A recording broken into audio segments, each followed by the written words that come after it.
Salut à tous, c'est Falk, j'espère que vous allez bien et aujourd'hui on se retrouve pour un nouvel épisode de Bundesliga Back, la série de l'été où on passe en revue chaque club de Bundesliga avant la saison 2025-2026 et aujourd'hui on va parler du SC Freiburg. Et on entre ainsi enfin dans le top 5, ça veut dire que dans 6 jours la Bundesliga reprend. Mais comme à votre habitude, n'oubliez pas que ici vous pouvez gagner un maillot soit de Erste ou de Zweite Bundesliga, il vous suffit donc de participer, bonne chance à vous, tirage au sort le 22 août, le soir du match entre le RB Leipzig et le FC Bayern. Et nous, on parle tout de suite du SC Freiburg.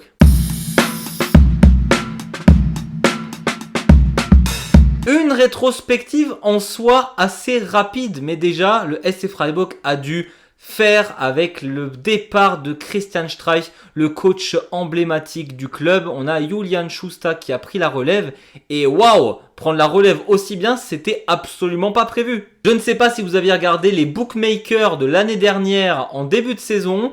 Le SC Freiburg, jamais de la vie, ils étaient top 5, c'est limite personne ne les avait mis top 8. Donc vraiment, Julian Schuster a fait un travail absolument monstrueux. Et comme dit hier avec Mainz 05, pour moi, le SC Freiburg et Mainz 05, c'était les deux plus grosses surprises de cette saison. Sachant que le SC Freiburg, pendant quasiment la totalité de saison, ils étaient tout en haut. Alors oui, le jeu n'était pas toujours le plus beau, je dois l'admettre. Malgré tout, ils étaient toujours sur les places de la Ligue des Champions. Et c'est même à la toute fin où c'est devenu très compliqué. Ils étaient encore 4e lors de la toute dernière journée de Bundesliga. Sauf qu'on avait l'Eintracht Frankfurt qui eux aussi souhaitaient aller en Ligue des Champions. Et c'est sur un match d'ailleurs entre l'Eintracht et le SC Freiburg que Freiburg descendra malheureusement pour eux à la 5e place et jouera donc l'Europa League. Et donc une saison avec un nouveau coach qui remplace ton coach emblématique où tu es vraiment à 90 minutes de jouer la Ligue des Champions, c'est absolument dingue. On se rend pas compte de la dinguerie qu'ils ont fait là. En plus de manière hyper concentrée, parce que le SC Freiburg nous fait ce type de stats et une saison très bonne, avec un différentiel de but de -4. C'est-à-dire que normalement les clubs ils ont, allez on va dire dans ces zones-là, plus 10. Le SC Freiburg est à -4, c'est-à-dire que vraiment au niveau de la gestion des matchs, on est nickel. Et en plus de ça, le SC Freiburg des fois s'est quand même fait plaisir sur certains matchs. Je pense notamment au Werder Bremen qui en a pris 5. Franchement, nickel. Et donc en vrai, pas grand-chose d'autre à dire, mis à part que ils ont perdu contre Bielefeld, encore un club de Bundesliga qui a perdu contre eux en 16e de la Coupe d'Allemagne. Bah franchement, la saison, elle est ultra réussie. Je le rappelle, pour une première avec Julian Schuster, alors que Christian Streich, je veux dire, tout le monde connaît les qualités de Christian Streich et à quel point il était important pour le club et est parti. Ils ont fini 5e, absolument incroyable.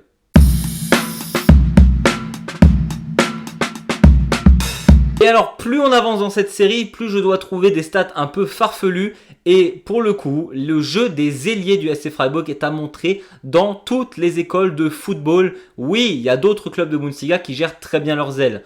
Par contre, la doublette Vincenzo Grifo et Ritsu Doan sur les côtés, c'était absolument monstrueux. On le voit qu'ils sont forts, mais alors dans les stats, ça se voit encore plus. Il y en a un, il est à 10 buts, 8 passes décisives. L'autre, il est à 8 buts, 11 passes décisives. Clairement, à eux deux, ils font le taf de fou. Dommage que ce SC Freiburg-là n'avait pas de buteur plus prolifique parce que clairement, il serait pas à -4 au niveau des buts à ce moment-là. Une stat dont je n'ai absolument encore jamais parlé durant toute cette série, c'est le nombre de kilomètres parcourus. Et oui, le SC Freiburg, c'est une équipe de marathoniens. On a des équipes qui sont fortes dans le pressing, on a des équipes qui défendent dur, qui attaquent fort. C'est simple, le SC Freiburg, eux, ils courent. On a quand même un joueur comme Maximilian Eggestein qui a couru environ 370 km sur la saison. C'est plutôt pas mal. Eufla, lui, il est sur 12,5 km courus par match. Et alors, on a Dingshi, lui, il est carrément à 13,3 km parcourus par match. Les gars, ils courent, ça cavale et c'est infatigable. Et on en parlait dans une vidéo précédente, je crois que c'était sur la vidéo de Borussia Mönchengladbach où je disais qu'en vrai, la gestion de la fatigue, les blessures, c'était aussi quelque chose qu'il fallait prendre en compte en début de saison et avec la préparation physique. Alors pour le coup, je ne sais pas ce que Julian Schuster fait avec eux en préparation physique, mais eux, ils sont prêts à affronter la saison, il n'y a aucun problème. Parce qu'en plus de ça, le SC Freiburg, c'est pas un club qui se blesse énormément. Donc j'ai vraiment l'impression que la préparation physique, elle est au poil. Les duels défensifs, oui, forcément, quand tu as -4 de différentiel de but, c'est que tu es une défense absolument monstrueuse. Et tu as un Kubla qui a quasiment 3 interceptions par match. C'est très très bien. C'est à ça qu'on a Atuboulou dans les buts qui a montré une capacité exceptionnelle, un développement de fou. Bah tu as une défense très très bonne, tu as un gardien super fort. Bah oui, tu prends pas beaucoup de buts, tu n'as pas besoin de marquer énormément pour gagner tes matchs, effectivement, oui. Et en plus de ça, tu as donc Julian Schuster qui était déjà au ST Freiburg avant, mais pas en tant que coach. Et il n'a pas bousculé tout ce qu'a fait Christian Streich auparavant. Il n'a pas changé l'identité du club. C'est resté vraiment la même chose, mais on a l'impression qu'il a même fait évoluer ses tactiques avec un prisme plus récent. Et en plus de cela, Schuster, il arrive vraiment à s'adapter en fonction de l'adversaire. Il a vraiment deux tactiques phares que sont le 4-2-3-1 et le 3-4-3. Et en fonction de ses besoins, il changera même la composition en cours de match. Et ces joueurs ne sont absolument pas perturbés par ces changements tactiques en plein match. Ça montre déjà la qualité du staff du SC Freiburg qui arrive à mettre ça en place. Toutes les équipes n'en sont pas capables. Les joueurs vraiment embrassent la philosophie de Schuster sans aucun problème. Ça montre vraiment la qualité intrinsèque de cet entraîneur. J'ai vraiment hâte de voir la suite de ce qu'il va nous proposer. 49 buts marqués, c'est quand même un peu trop peu. Tu es 5e, certes, tu as une très bonne défense. 49 buts, c'est simple, pour avoir un club qui fait moins bien que toi, tu dois descendre à la 12e place avec le FC Augsburg. C'est-à-dire que tous les clubs entre Augsburg et toi ont marqué plus de buts. Et alors au-dessus, on n'en parle même pas, oui, ils ont marqué plus de buts. Je veux dire, même Hoffenheim, qui était vraiment pas bon, est seulement à 3 buts de tes performances. Et en plus de ça, le ST Freiburg, alors oui, on en a parlé, on a Ritsu Doan et Grifo qui ont marqué beaucoup et qui ont fait plein de passes décisives, mais la moitié des buts sont marqués soit par des milieux, soit par des défenseurs.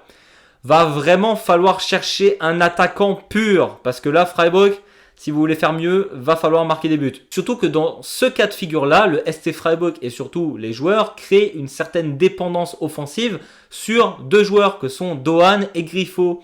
Et manquerait plus qu'un des deux joueurs soit transféré à Francfort durant cet été et tu te retrouves mal pour la saison prochaine, n'est-ce pas? Le dernier point négatif de ce ST Freiburg, c'est la fragilité face aux plus gros adversaires.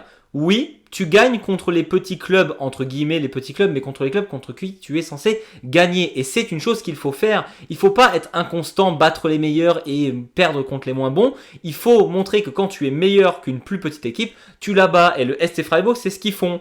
Par contre, quand ils se retrouvent face à un cadre européen, c'est beaucoup plus difficile. Et on l'a bien vu face au Bayern cette saison, ils n'ont pas tenu large, vraiment pas. Et donc oui, ils sont quand même 5e.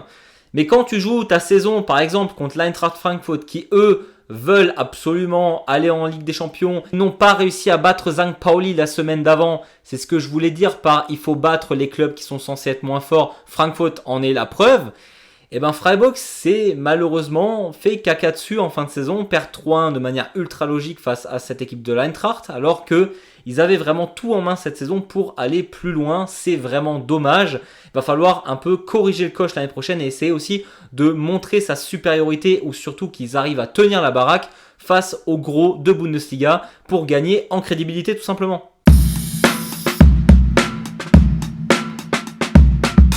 On arrive aux joueurs à suivre. Et là, pareil que lors de la dernière vidéo où j'aurais choisi Burkhardt, j'aurais pris Ritsu Doan sans aucun souci, vu que déjà que c'est un joueur que j'aime beaucoup. Malheureusement pour le ST Freiburg, il va rejoindre l'Eintracht Francfort.